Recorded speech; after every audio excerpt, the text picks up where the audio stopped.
Bayaw mo nang ibagas ni Manong. And who cares if people have dark skin, right? Kaanakan iti with expiration. You find any inspiration in this? We have done, and you have done your noble part. El Maestro Speaks podcast. All right, so in this episode of this podcast, we'll be talking about the justice system of the Philippines and what I perceive that is to be a failure of that system. But before that, I want us to listen to this song. This song is from Bob Reagan, and it has a connection to our conversation in this episode. So here it is.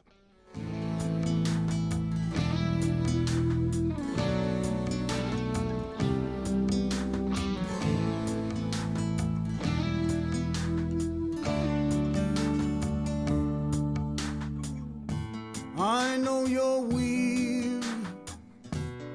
I know you've been put to the test. Your burden is heavy, and your soul cries out for rest. No one would blame you if that's what it came to. Give up, give up. Can let it all go. Give up if you must. Give up tomorrow. Fight one more day. Give up tomorrow.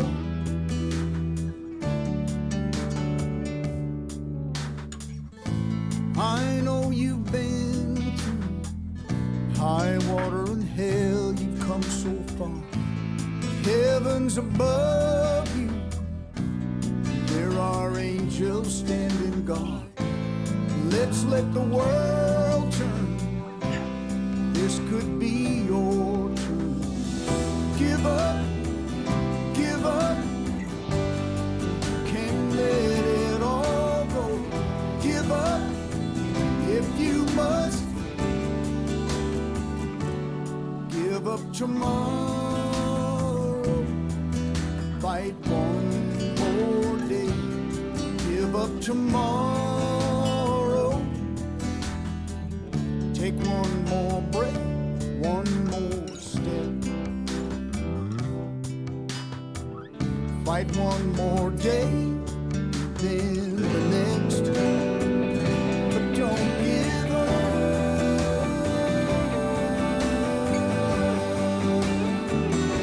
Don't give up.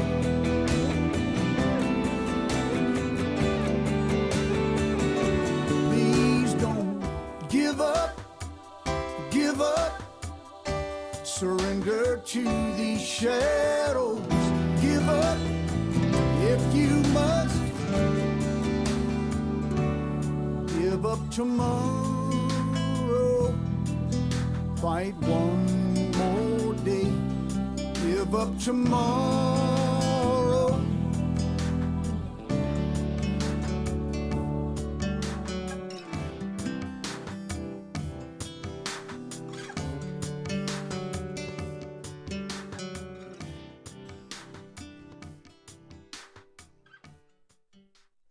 All right, that song is from Bob Reagan again.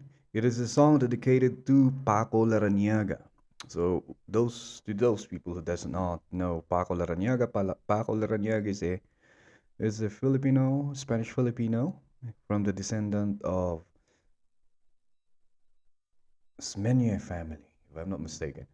So he was accused of murder and abduction and was convicted guilty all the way up to the Supreme Court, I guess. So there was this documentary that was made about this case few years back, and in that documentary, it was very well laid out that I guess Paco is not guilty at all of the crime that they're accusing him of. So there are a lot of witnesses that will claim or will say that Paco was with them, during this uh, the commission of the crime, and that was really brought out, and that was relayed well by this documentary. It's called "Give Up Tomorrow." I think you can still watch this in YouTube, and I've been talking like quite a lot about this in the previous episode of this podcast. Now, the reason why I'll be talking about that, I was talking about that now, is that I want to talk about what I perceived is to be the failure of the justice system of the Philippines, of our country. So, um, just this is, I think, one of the glaring. If I mean, it's the most popular one. We have a lot, and that we'll be discussing that soon in later on in this podcast episode.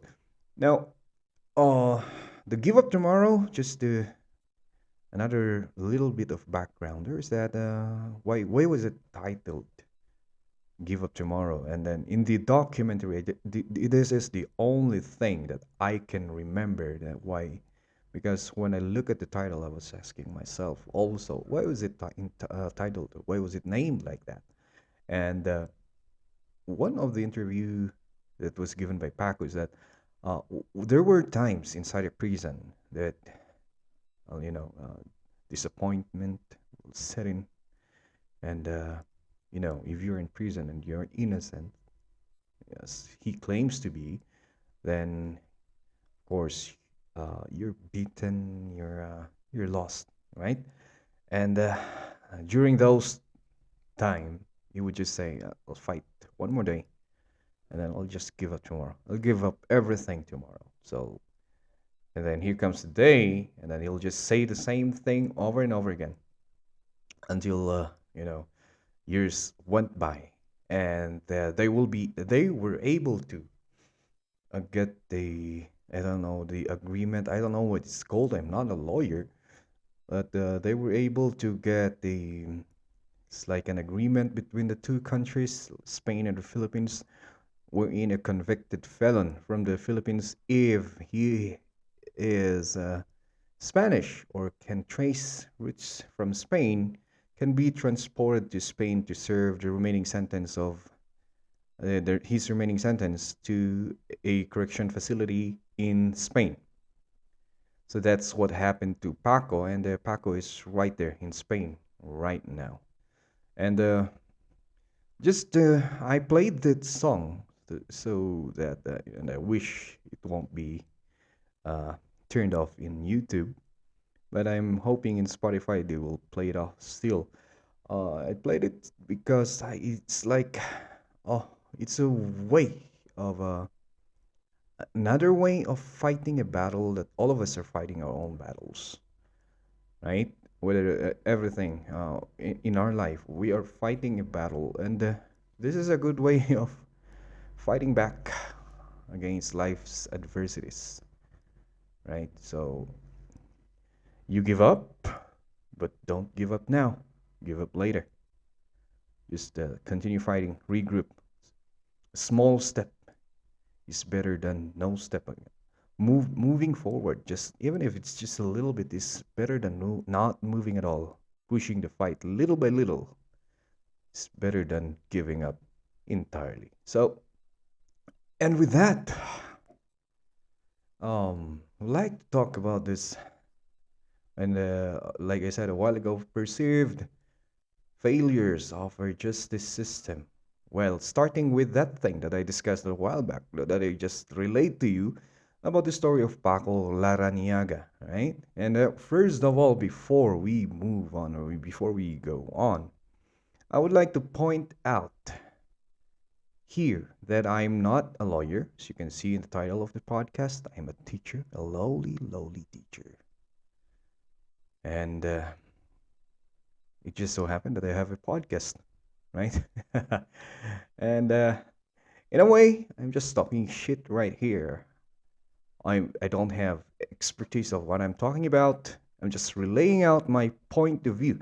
And to all my listeners out there who are listening to this podcast, I would like to thank you for listening to my nonsense point of view. You can also share your point of view, I mean, in by messaging me or commenting on the comment bars below in YouTube or in Anchor and podcast, right? So I would like to start by saying that if we are going to see the logo, I mean the symbol for justice is that it's blind, and in a sense that it does not look who's who in the society. It gives justice to anyone, regardless of the status of the person in life, right? But sometimes, I mean, what happens if the people enforcing the judgment are the ones that are blind, or are the ones that are blinded with their greed, with their ambition, and instead of giving or enforcing justice, is that they're weaponizing justice for their own personal, you know, gains. And that's what we are going to look at today and analyze and maybe share each other's thoughts, you know. So in our country, I mean in the Philippines, meron na tayong mga ganyang kaso. Well, first and foremost, like I said a while ago, the case of Paco Larrañaga. The Larrañaga family are what we are calling a well-to-do family. Sila naman, hindi naman sila yung mahirap, may kaya sila. But then, and they are of the Osmania roots. Correct me if I'm wrong. But then, they suffered injustice in the Philippines, like unfair enforcement of justice, di ba?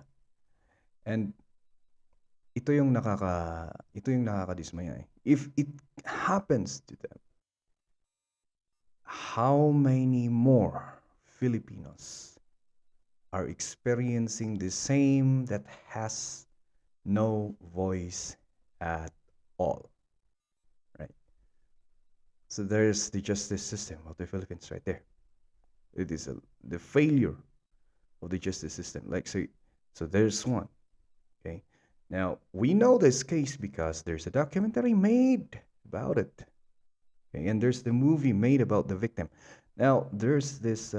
We are not saying that we should discount the what do you call this one? Yung nararamdaman ng mga victim, the Chong sisters that are until now are gone. Of course, we want justice for them also, but we want it to be thoroughly examined. I mean, I want it to be thoroughly examined. I want it to be the right justice, not just picking someone who will take the blame for what happened to them. That's not justice at all, right? So, if we are to convict someone, we need to see, I mean, that's basic sa mga lawyers, right? Basic na they should be convicted, they should be found guilty beyond reasonable doubt, sabi nila doon. And in this case, there's a lot of doubt if this person is guilty, or this Paco Larrañaga and the rest of the guys are guilty, right? So there's that. Okay. One story to highlight the failure of our justice system. That our justice system is broken, maybe. Another one is the Hubert Webb case. Hubert Webb was convicted of same murder, and was convicted. He stayed in prison for quite a while until, and again, there are a lot of he has some witness telling them that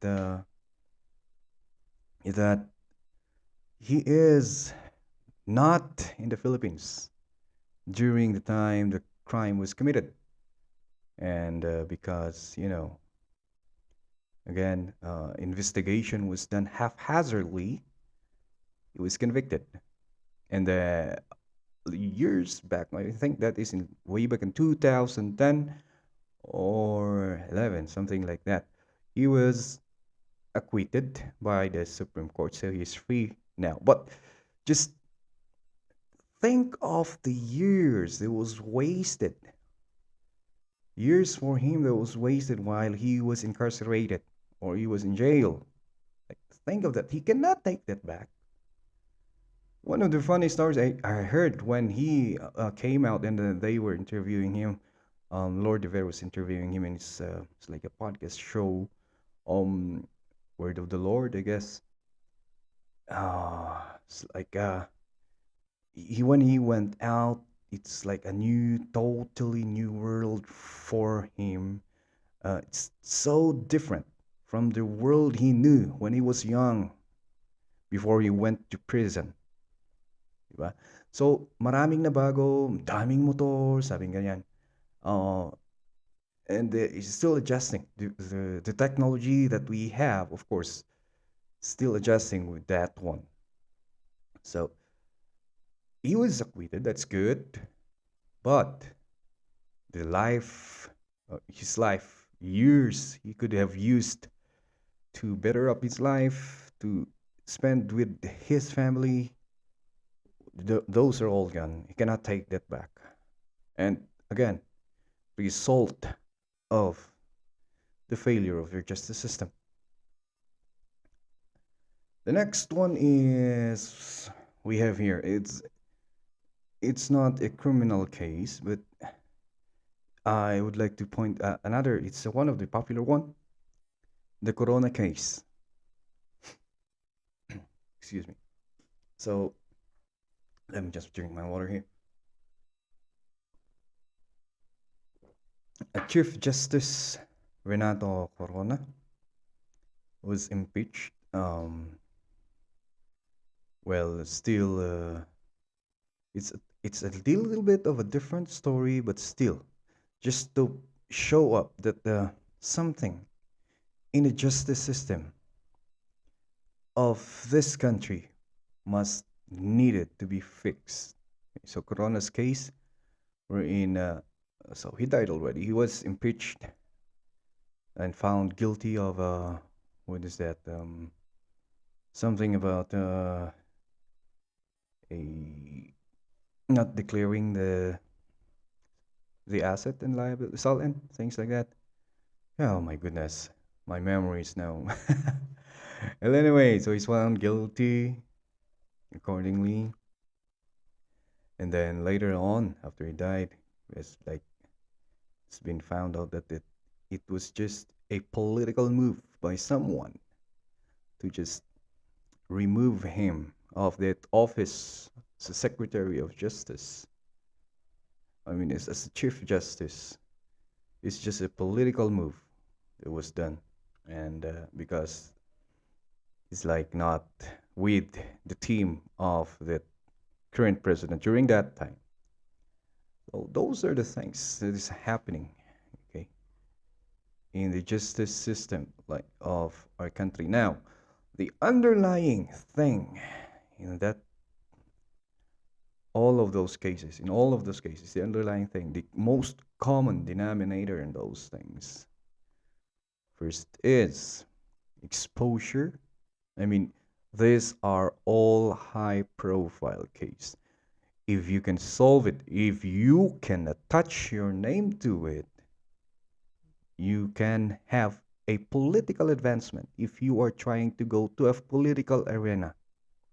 So, pwede kang maging ganito, pwede kang maging ganyan, and it can also fast track your promotion if you are in the investigating team, things like that. So it's a high profile case. If you can solve it, it can go, it can do well for your career. And those who are were involved in this case have had some benefits from that one, and it went to a way in. I mean, it went to like the exposure that was brought by media. I mean, angered the people, and then it's like it's the people who decide. It's the mob that decided that those people are guilty, right? So that is the media has an influence in a way. The media has an influence in that one. Look at the case of Paco Larrañaga. Like they are still investigating him, and there is already a drama created. I mean, a TV show, a TV drama created in connection to that crime. It was and Paco Larrañaga was played by Nino Mulak. Oh, by the way, Nino Mulak, when he watched that Give Up Tomorrow documentary, he posted in social media an apology to Paco Larrañaga. So see, during those times, I mean, media has something big to do with this thing also, right? They can influence the flow of the investigation, and it's like what's happening right now with General Bantag. So maybe if you're listening and then oh, so this is where you're going with this. Maybe you're thinking that. Maybe yes, you're right. That's where I'm going with this thing here. Um, if you don't know this case, this is about the death of Percy Lapid, a broadcaster in Manila, who died, was assassinated, and an investigation was conducted, and accordingly to this initial investigation is that General Bantag ordered the assassination of this Percy Lapid. And again, underlying circumstances here is that it would seem like some people involved in this case are trying to connect themselves because this is a very high profile case again. And it would seem like they're trying to connect their name on it so they can have a political capital that they can use when election comes. I just don't know, but it would seem like that because this is my point of view. I'm not a lawyer and I'm not defending General Bantag because he's an ignorant like me, but what I'm trying to point out here is that the investigation is still going on. So an investigation will be was conducted, and then they will present the result of the investigation, and then it's up for the prosecutor to say if there's a case, and then he can. I don't know. That's the gist of it. That's how it works. I'm not a lawyer again, and this is still an ongoing matter. But then the Secretary of Justice just like look at it and says that it's because of the totality of circumstances. Again, a lawyer term that I don't know. And he said that it's like automatically Bantag is the mastermind. It's like he is relaying this in the media. He's relaying it in the media. Like he's already saying that Bantag is guilty, that he is the mastermind. So Bantag is already guilty. So he already has decided in his mind. If you base it on his interviews, he already has decided it on his mind that Bantag is, or General Bantag is guilty. I'm very happy to, if I have that time, and if I can make connections to have General Bantag here in this podcast so we can talk. Yeah. Hopefully he likes to have it an hour, 3 hour conversations, but I know he's a busy guy. So, and this thing here is a little bit sensitive. We cannot involve ourselves with that one. Well, anyway, what I'm trying to say here is that Bantag was already, it seemed like Bantag was already judged, or I mean, sentenced guilty in the eyes of the public because he was like tried in the eyes of the media, right? But what is so good right now that the Hubert case, the Paco case, did not have, and even the Corona case, I guess, is that the presence of social media. Wherein you can refute what is being shown in the mainstream media by posting, or showing, putting up your voice in the field of the internet. And a lot of people will see that one. A lot of people will share it if they will think that there's some sense of it. Now, in the case of Bantag, looking at it, I would say he is a case of why would he do order someone who hates him to kill somebody? And there's some sense on that one. Why would he do that? Okay, they are like his enemies. They hated him, according to him. It's the same. But why would he order them to kill someone? Why not just use some of his bodyguard? Why not use other people who are free, who are outside, who can easily escape, that cannot be traced? So, ganun na ba talaga kabobo si Bantag if he really did that one?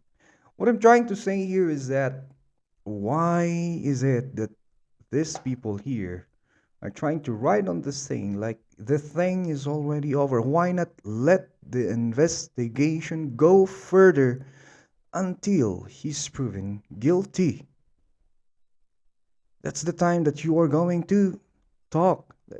Why not just say if somebody will interview? Why not just say, yeah, well, that is what's coming out of this initial investigation, but we'll see and let's wait for it to be decided by the court.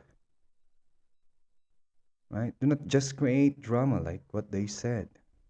So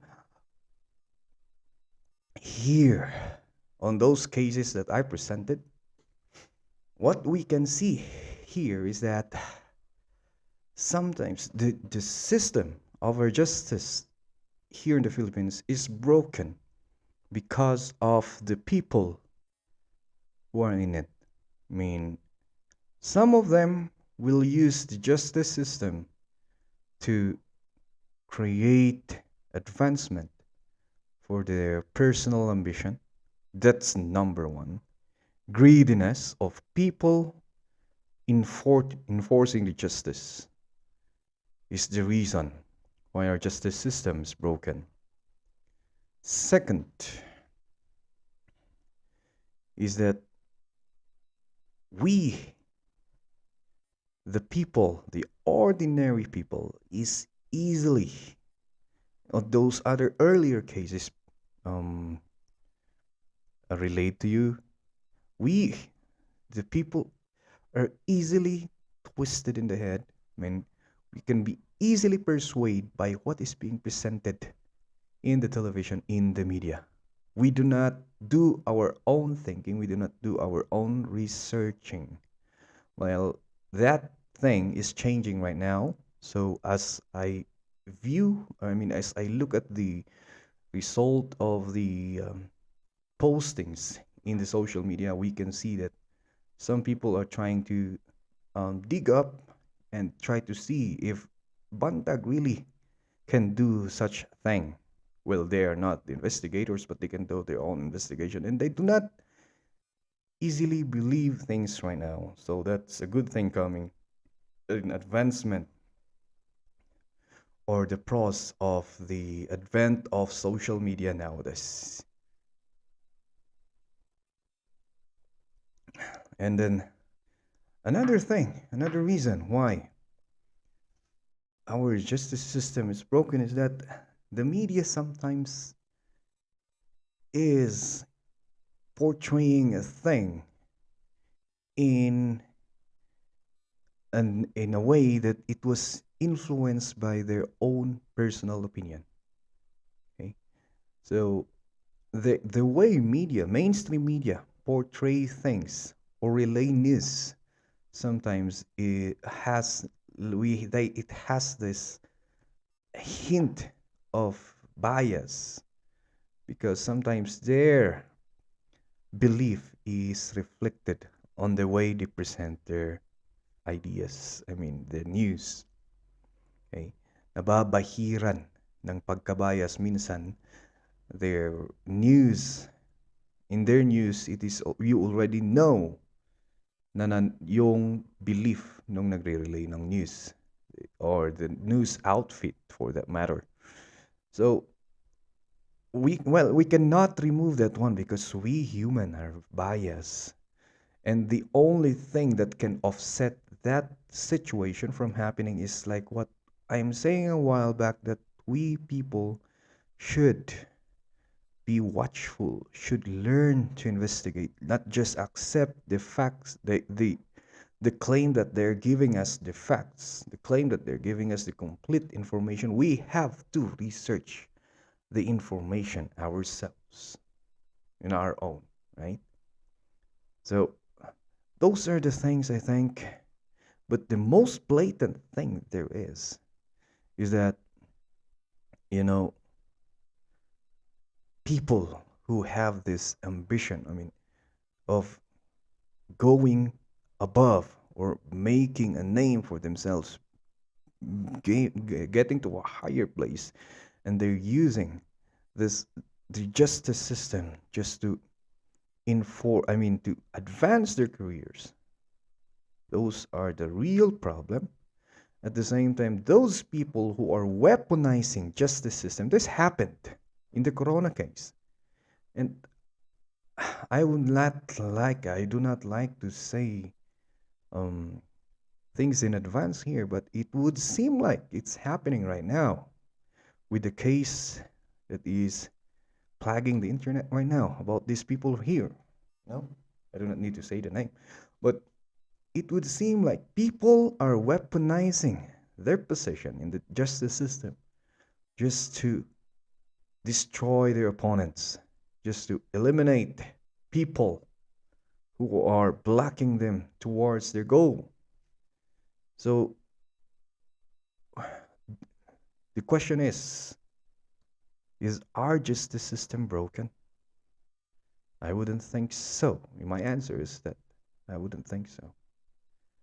What is broken is the morality of the people that is in that system, that are trying to enforce the system.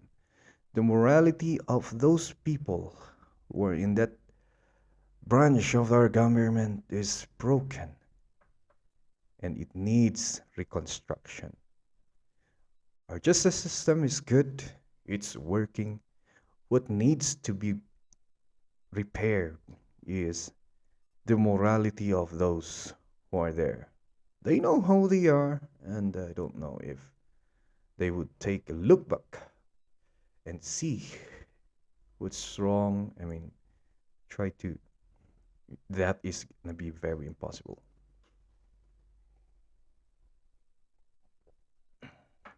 You know? And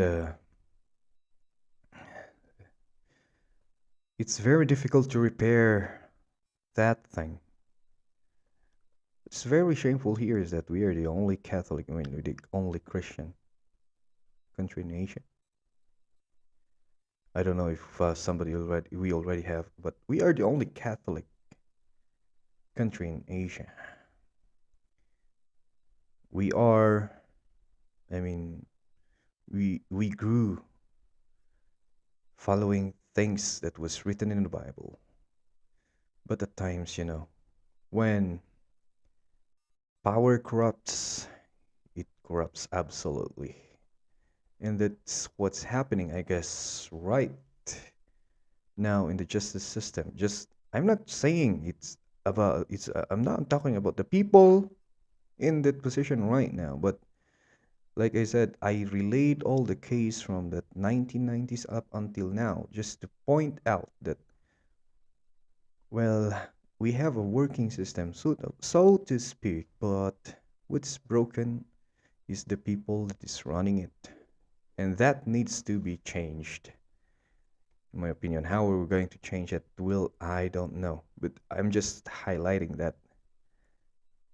that is I mean, that needs to be changed.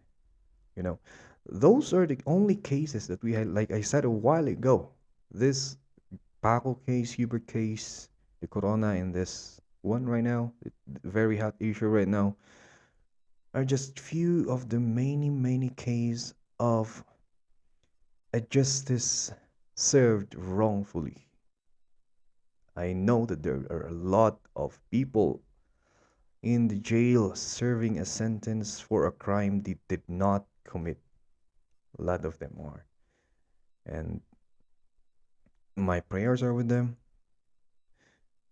And let's just pray that the system of our justice in this country